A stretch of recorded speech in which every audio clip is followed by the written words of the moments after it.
past few videos, as you have seen, we've been in the area of St. Louis, just passing through, looking at some of the history here in this part of the United States. And I've moved a little bit to the nearby town of St. Charles. More specifically, I'm in the old part of St. Charles, which is really, really cool, by the way. And happened to come across a museum that interprets history in a pretty unique way.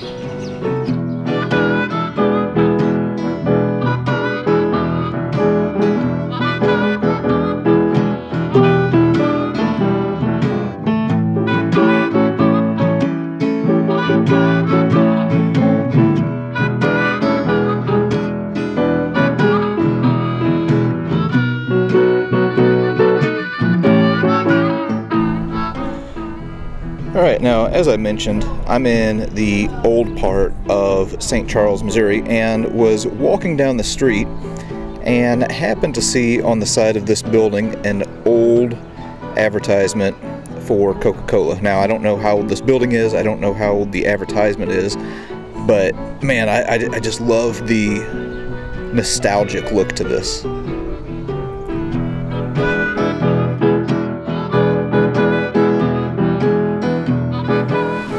I think that it's good sometimes for people to reveal their biases. Everybody has a bias in some form or fashion.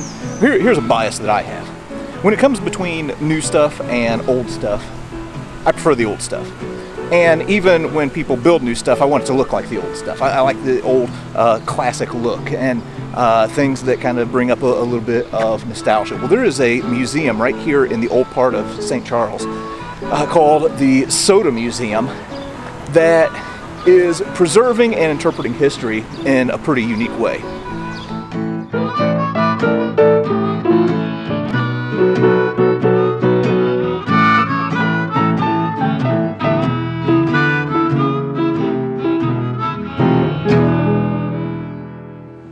All right, we just got into the museum here, and holy smokes. This collection is absolutely jaw-dropping, and we're probably going to be in here a little bit longer than what I anticipated, but there is all kinds of cool stuff in here. All right, we're going to go ahead and just start at the beginning and work our way through, just like you would at any museum. And you might be looking at this thing and thinking, what in the world are we even looking at? Well, this is a machine that was used to print the labels on these Coke crates. Very interesting.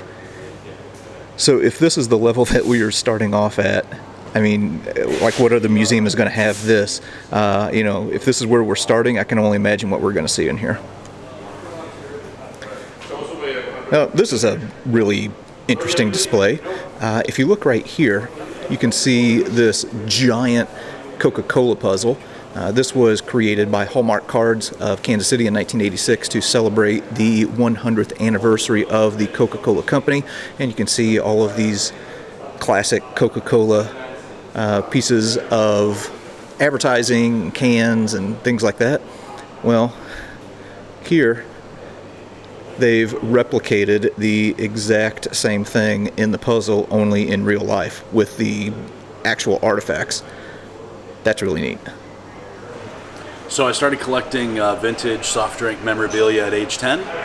My very first piece is here in the museum.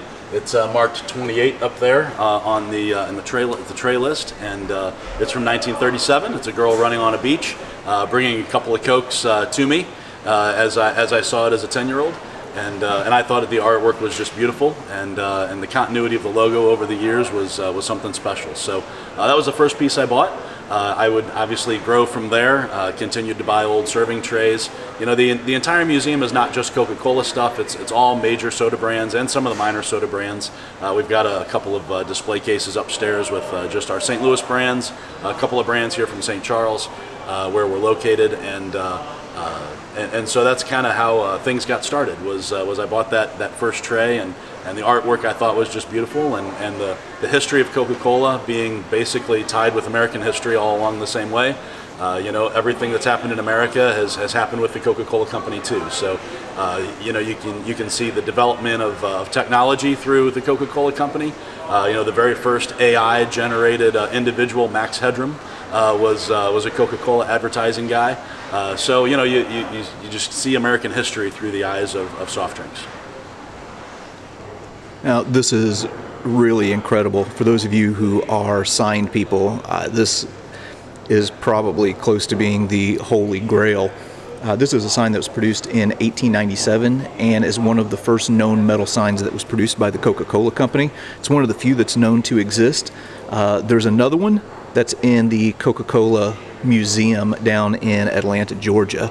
And then here's something else that I found pretty interesting, is this porcelain urn.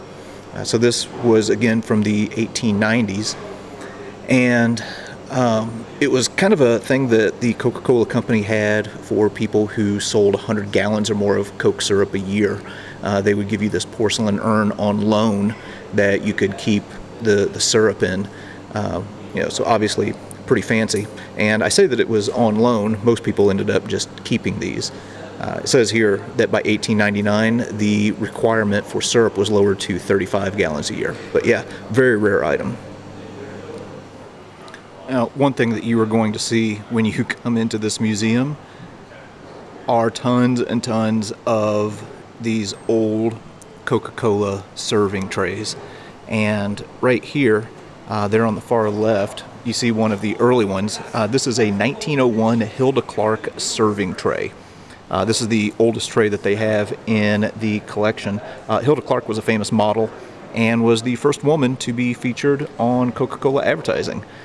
She was a popular music hall singer and stage actress. And then as you go along here, well, you can see other women depicted on these serving trays. And as you advance down, well, you kind of see some changes in fashion and style and things like that. This is so interesting.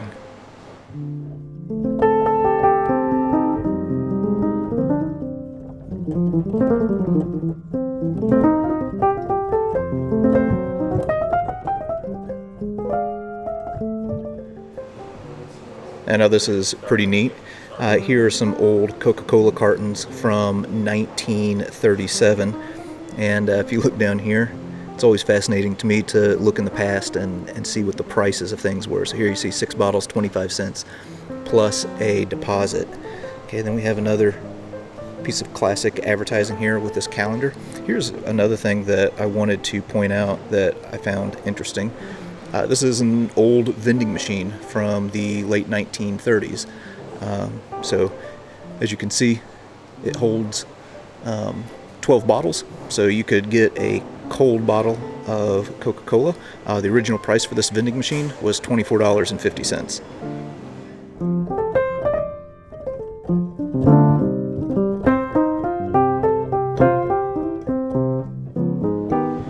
Here are some more of these serving trays that shows the changing fashion of women as we progress through the 20th century. Now, once we get to World War II, soda companies had some challenges that they were up against, and that was the rationing of sugar. So here you see a couple of ads showing these soda companies and their support for the war effort. So here's one for Dr. Pepper, and you have this soldier enjoying a soda. Here's one with a Navy guy helping this girl get her roller skates tied, saying, you know, stay refreshed, drink Coca-Cola. Now, Coca-Cola did something to kind of get past the rationing, I guess you could say. They started allocating a certain amount of Coca-Cola to go to the troops. And in order to differentiate between what was going to the troops and what was staying stateside, well, they came up with some new bottles. So stateside, the bottles would be green. Well, these clear bottles were showing that, well, this soda was going to the troops and therefore did not count towards their allotment of sugar during the time of rationing. Yeah, very interesting. Hey, this is pretty neat. Here's a 1950s Coca-Cola button sign in the original crate that it came in. And then here you can see another Coca-Cola ad. This is from the early 1970s, so you can kind of see the style changing there. And then we get to some Coca-Cola advertising from an era that I remember, and that is with Max Headroom. So some of you may remember Max Headroom. He ended up kind of becoming the spokesman for New Coke, or the face of New Coke, which was not that popular. So this sign here, marked number 34 in the display case, is from a union strike in March of 1972. The brewery local 88 of Detroit, which included the Coca-Cola route salesman, went on strike, and that sign was produced in December of 1972 when the strike was finally over. The Coca-Cola company did not authorize the sign, and so they're very protective of their trademark. And there was some talk amongst the company in Atlanta that they were actually going to sue the union for trademark infringements by using this sign and making this sign without their permission. But eventually cooler heads prevailed, and the attorneys kind of figured everything out. They ended up not suing them, but Coca-Cola did replace the sign with an authorized trademark sign to take its place. But that's the history of that piece. Now, another thing that you are going to see when you come into the soda museum is coolers. Lots and lots of coolers from all eras, and I think this is just cool as heck. So here looks to be the earliest one. This is a Coca-Cola barrel cooler from between 1910 and 1915. It's believed to be one of the first Coca-Cola coolers that was ever made, so you can kind of see the Coca-Cola label right there. And then as we go on down, you can kind of see the evolution of not only the coolers, but Coca-Cola's advertising. So here's one from around 1919. Here's one from the 1920s. Here we see a picture of this boy enjoying this Coca-Cola. This is from 1926. So kind of that era right before the Depression. I absolutely love this. So here are a few more of these old Coca-Cola coolers, and you kind of see a changing in the style. So here you kind of have these hard edged corners, and then as you get into kind of like the 1930s, well, you start getting a little bit more of this rounded look. Then here's one for Pepsi Cola, and then again kind of getting into the 1940s over here.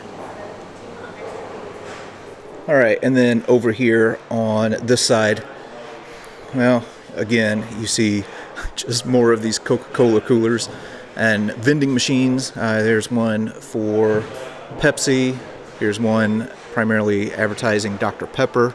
I mean, there is just all kinds of cool stuff here. And then we kind of start getting into vending machines that, like, I can remember as a young kid going in and seeing vending machines like this in some of the old towns in the area where I grew up. But I don't remember them being as cheap as what I'm seeing here. I think you could get a can for like a quarter or 50 cents when I was a young kid, and these are 10 cents. But yeah, this is very interesting. So a lot of companies advertised to anybody that would be able to enjoy their product, and Coca-Cola, Pepsi, all the different soft drink brands are no different. So this exhibit here is a bunch of old ashtrays that obviously we don't really use those much anymore, and those that we do don't say Coca-Cola on them anymore. So the Coca-Cola company used to advertise on ashtrays, on cigarette lighters, on all kinds of things back when smoking was more commonly accepted, I should say. So a lot of these ashtrays go from about 1930 or so to about 1960. And you know, it was a time when, at least supposedly, we didn't know that smoking had the cancerous effects that we now know.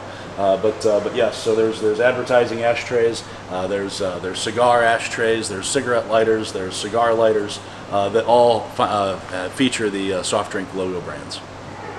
here in the museum, they have all kinds of different little consumer items that were designed to advertise for these different soda companies. So Coca-Cola actually had a chewing gum for a while, so there you see some Coca-Cola chewing gum. Here's a Sprite cigar box.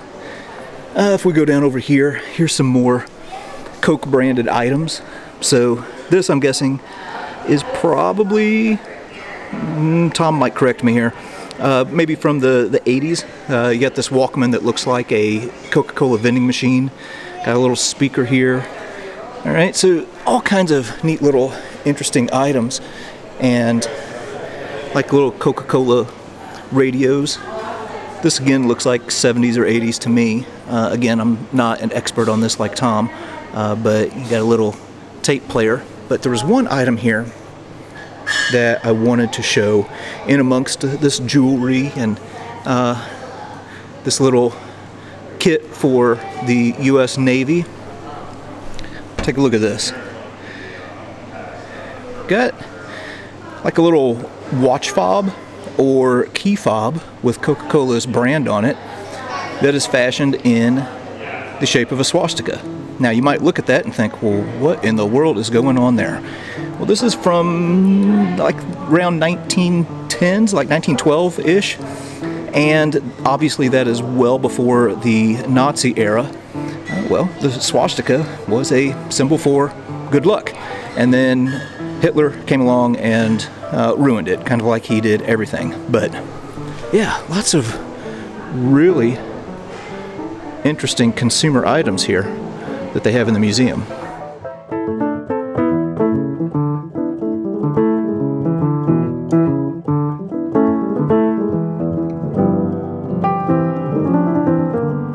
Okay, I've moved into a section now that looks at like personal coolers that Coca-Cola and a bunch of these other soda companies put out, like Royal Crown Cola, which I've never even heard of before. Anyway, moving into this section that shows kind of like some of the personal items that these soda companies made in order to help advertise their product. Let me tell you something else that I'm seeing in this museum. There's a lot of people who are coming through here. I mean a lot. And I'm listening to some of the conversations, and there's a lot of people saying, "Oh, I remember this," or "I remember that," or you know, my grandpa had one of these in the barn." So there's a lot of people that are coming in here, and it's igniting a lot of good memories. All right, we're gonna go upstairs now.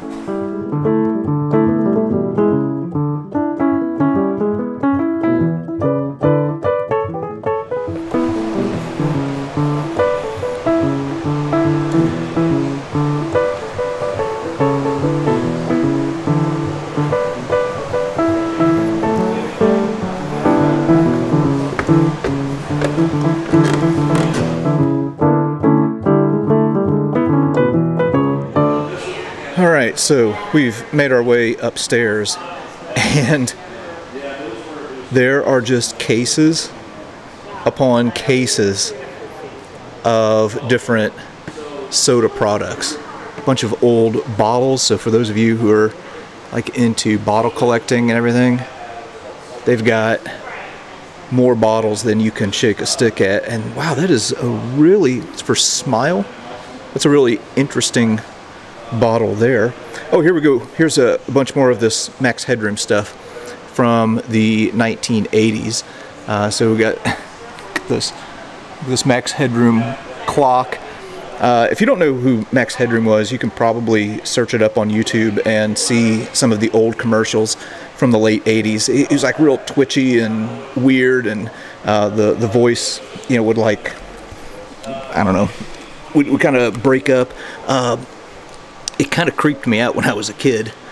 But anyway, yeah, here's a bunch of those old products. Oh, and here, look at this. So there was a kind of a goofy campaign that they had in 1988 where they were trying to run Max Headroom for president, as a gimmick, of course, not for real. And here you can see like this ballot box. But there were some people who were saying that if Max Headroom was really on the ballot, he probably would have won that year.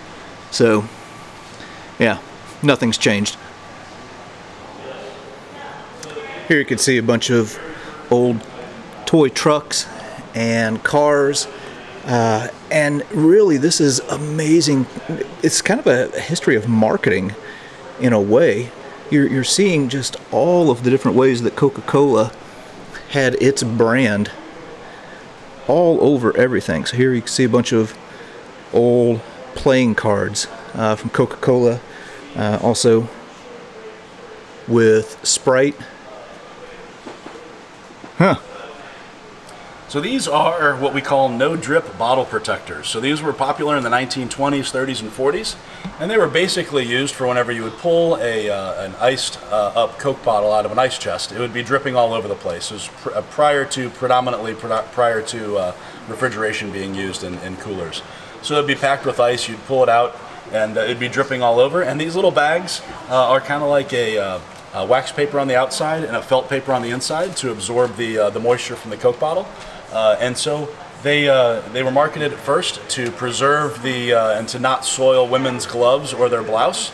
Was originally how they were marketed. There's some original marketing materials here, some original dispensers that went on the edges of the Coke machines.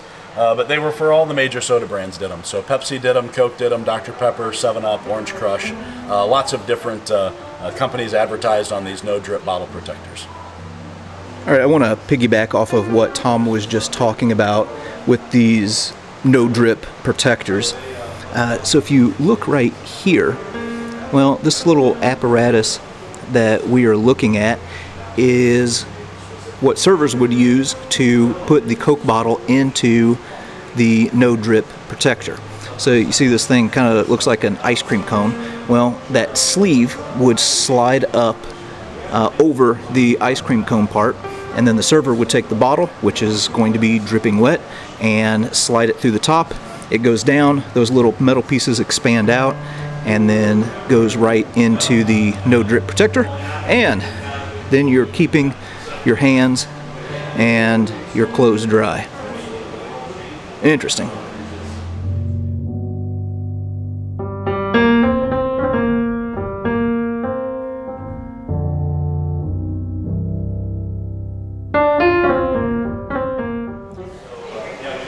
Now, we mentioned bottles just a moment ago, and if you come to this museum, about any and every kind of bottle that you can possibly imagine is here. Here we have one that is obviously very old, or all of these are quite old. And as I'm walking through here and looking, I'm seeing a lot of like localized bottles. Like here's one from Baltimore, Maryland. If we continue down, here's Dayton, Ohio. And then you can see where other like sports organizations or different clubs or things like that could basically put their brand on the Coca-Cola bottles and do a little bit of celebration or advertising for themselves, and that works out well for Coke. So like, oh yeah, here's one for Super Bowl where the Redskins won, and here's one for Northeast Louisiana University, and it just goes on and on and on. So when you come to this museum, maybe you can kind of walk through here, and maybe there's an era of Coca-Cola bottling that you can look at and remember it yourself.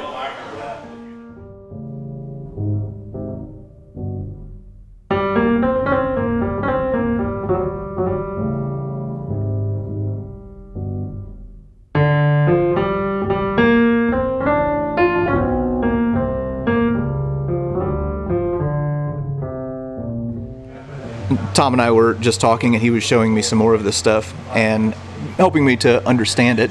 These are all fans that we're looking at here. So obviously we haven't always had air conditioning, and people would use fans to cool off. Well, Coca-Cola wanted to have their brand on these fans. So here's one for the Democratic Party. You can see one with kids on it. What's interesting to me, well, you go to church, might be a little hot in the church on a Sunday morning in August. Well, they have some religious themed fans that also had Coca-Cola's brand on it. We might even be able to get a little peek back here Yeah, you can see where it says the Coca-Cola Bottling Company back there.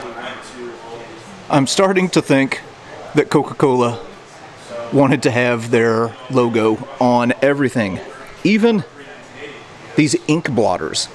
So in the era where they used fountain ink, well, you'd have ink that would maybe bleed through or make a little bit of a mess.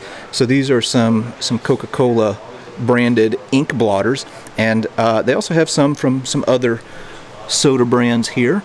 There's one from Knee-High. Actually, I'm unfamiliar with that one, but hey, I want to show you the shade that Dr. Pepper is throwing at Coca-Cola here. So it says, drink Dr. Pepper, king of beverages, free from caffeine and cocaine. That is hilarious.